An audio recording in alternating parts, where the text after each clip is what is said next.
नमस्कार दोस्तों, पेश है लघु कथा आधा चम्मच घी।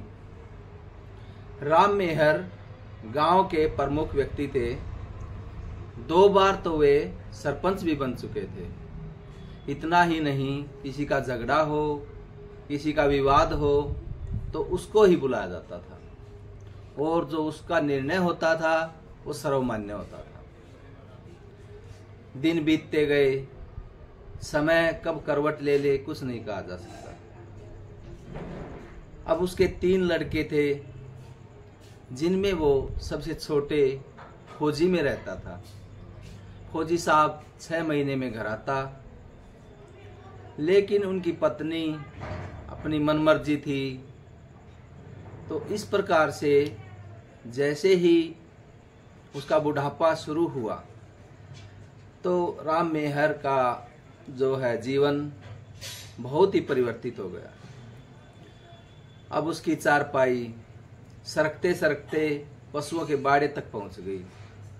इसके अलावा उसका बिस्तर फटा पुराना था, खाने को रूखी सूखी रोटी। कहाँ वो देसी घी का चूरमा खाने वाला आदमी और कहाँ उसको रूखी सूखी रोटी। अब क्या हुआ, एक उसका मित्र था सुबे सिंह, वो दूसरे गांव का था। एक दिन राम मेहर का गला सूख रहा था। उसने बहू से कहा, बहू मेरी चाय में आधा चम्मच घी डाल देना। बहू को ऐसा लगा जैसे चलते हुए राहगीर के पैरों में किसी ने बम फेंक दिया हो। गुस्से में कहने लगी, अब इस उम्र में सठिया गया है क्या, पहलवानी करेगा। इस प्रकार की बातें सुन करके राम मेहर बेचारा अपना सांस कपाल में खींच गया। अब धीरे धीरे वह बीमार रहने लगा। कुछ समय बाद वह चल बसा। जैसे ही उनके गुजरने की खबर सुबे सिंह के कानों में पड़ी, दाह संस्कार से पूर्व ही वह वहां पर पहुंच गया।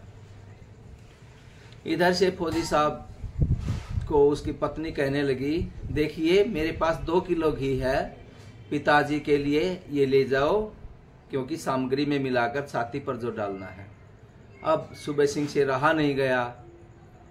उसने कहा, अगर आधा चम्मच घी दे देती तो आज 2 किलो घी न देना पड़ता। उनके इस वाक्य में तंज से ज्यादा मित्र के जाने का दर्द था। धन्यवाद, नमस्कार।